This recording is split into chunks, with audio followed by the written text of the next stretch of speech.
Hey gamers, welcome to GamerGuide channel. I am Rollin in Robocraft, and today we're going to be talking about Megabots and what I've learned in my first two iterations of my Dune Breaker Megabot. And I wanted to just give you some build advice and talk a little bit about what I found as playing a Megabot.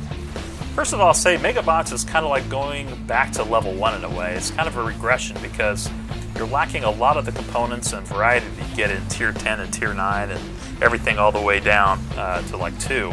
So, you know, no plasmas, no sniper rifles, no heal guns or anything when you're a Megabot. You just can use the TX functional components. Now that's basically going to be your electroplates and your TX1 guns and these huge wheels. You don't have any choice really but to use the huge wheels, or you can use no wheels, I suppose, if you just wanted to build a big fort.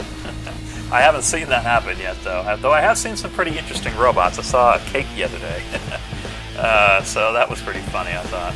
Probably not funny for the team, but you know, you get a quick chuckle out of it. So anyway, on this Megabot, this is the first one I did. It's something I put in my small garage. I just wanted to get started, and I'd say to get started on a Megabot, you don't need anything too special. Just get 6 of your Mega SMGs. You probably already have them if you did the Mega SMG challenge, at least 4 of them, so buy 2 more.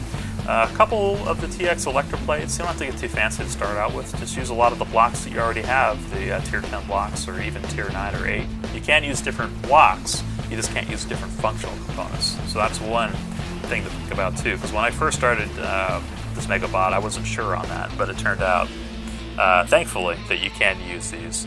I'd say the TX blocks, TX1 blocks, the light blue ones, are really nice to have, and basically they just really help in making your robot lighter. I think that's the main feature. I know they're 40% tougher and they're 3 CPU, but what it's really nice for is just that they're the lightest block in the game.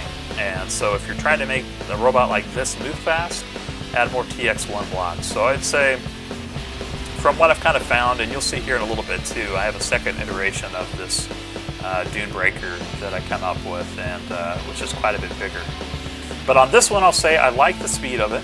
And I do like basically using these TX1 blocks. They did come in handy, and I added more as time went on, and also saved up and got more components by playing these TX levels. So I bought a couple more guns, I got some more electroplates, and that was nice. And then eventually here I got enough RP to unlock the garage, which I'm going to do right here. So yeah, and it's only 206 tech points. It wasn't bad at all. That's about 5 games. I had one game where I got 6 kills pretty early on, and that was 92 RP that or TP, I guess, whatever it is, that allows you to unlock those skill points. So it didn't take me very long, and I don't think it will take most people very long. So just get started. It doesn't have to be perfect. You know, 4 wheels is fine.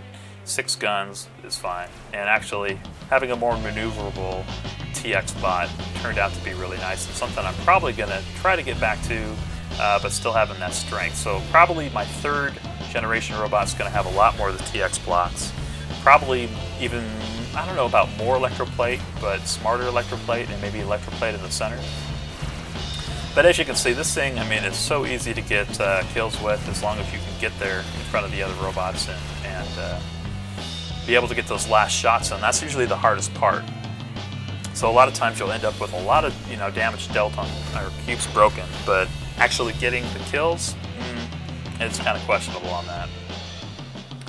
So another thing too is, you know, having these risers and stuff like I have on this craft. I wouldn't recommend that much, and I'm probably not going to do that again, because a lot of times it will be places like right there, where if you build too high, you'll get stuck. And actually, in my second robot, you'll see I do have that problem where I have risers too high to get through tight places like that. So, and a lot of times that's what the enemies aim for first on your TX robot is your guns. So you want to try to protect those as well as you can. And in fact, on these TX1 guns, you can actually recess them 1 block down. And I did that on the center gun, and I think it's actually a really good thing to do, because you have to get through that extra layer of blocks to even get to the base blocks. And then having that blast wedge like you see right there in the middle helps a lot too, because those plasma hits and stuff basically just blast off the wedge and makes your vehicle a lot more survivable. Alright, well here it is. This is the second version of the Dune Breaker. As you can see, this thing is enormous. It's 1542 blocks. That's more blocks than a Tier 10 has in CPU. So it took me a long time to build this thing, and I really just wanted to see, hey, what was the biggest robot I could build, and what does it look like to have a robot at the max CPU? Alright, here we go. Boss battle against Chuck Norris. Who will be the victor here?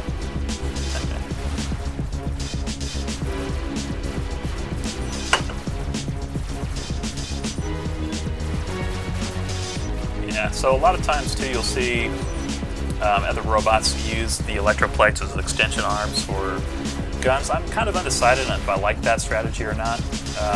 Because there is some good things. It makes the other guy aim up over the robot to try to knock the guns off. But it's not really adding to your whole integrity, and it's not going to keep you alive for longer. So, as on this robot, you see I kind of try to shield up my wheels, and I don't know if that's really that necessary. In the future, on my third iteration, I may not worry as much about trying to keep the wheels and side covered. I might just go for a taller build and protect more of the body, because those wheels are basically stronger than tank tracks, Tier 10 tank tracks. So, and with 8 of them, you know, it's going to be kind of hard to knock you off as far as maneuverability. And I find, you know, as long as you get the front really covered up, and the top of the front, you're going to end up lasting a lot longer. So a couple things I would mention to you too to watch out for when you're playing as a TX1 bot. I mean, you don't have any radar or any of those special components that you do in Tier 10. So you're kind of relying on other people, and pretty much everybody is going to follow you if you have a good robot, if it is, you know, at least where it's reasonable. A lot of times the entire team will follow you, and why I'm warning you about that is because when you try to back up, there's always going to be a healer right behind you that basically you're crushing, and it's going to make it really hard to get out of a situation where you want to get out of harm's way, because everybody's using you as a body shield basically. So you just get used to that. You know, as far as getting out of like damage, just give yourself the ability to turn. So like on this robot, it'd be great to turn because I have so much electroplating on my wheels. But a lot of times it's just not going to be possible to back up. So, what else will I say? I guess, you know, you're also going to be taking pretty much the brunt of the damage in most circumstances because you're kind of like the line breaker. So when you're building your robot, make sure you give a lot of cavern protection and front side protection especially. And I would say, you know, at least have a couple electroplates between you and the first blocks, because when the enemy breaks off your electroplate, the healers can basically regenerate that really quick. And if you get too low, like if you make all out of blocks and you start losing health, it's going to take you forever to get your guns back. So building really big like this actually has its downsides. You might be a little tougher at first, but they have to heal you for 5 minutes for you to get your guns back because you have so many blocks and it takes you so long to recover. So I would say, and plus the top speed on this is so slow, but I would say overall this is probably too big of a build to go with to really be practical. I would say make something a little bit smaller, definitely lighter, so use more TX blocks, and stagger your wheels, try to make it not so like physically big as for mass and stuff, because I think the wind friction and just the general dimensions of this in the game slow it down so much. Basically the top speed on this guy going uphill like this is probably 70. Yeah, what it says right there on the screen. 75. I mean, that's real slow.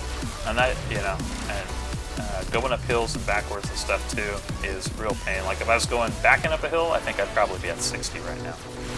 So, and going down, I can maybe get to 100 on this big robot, but it's certainly better to be fast in a lot of instances versus being big, because you're still going to basically be taking everybody's shots and you're going to get killed.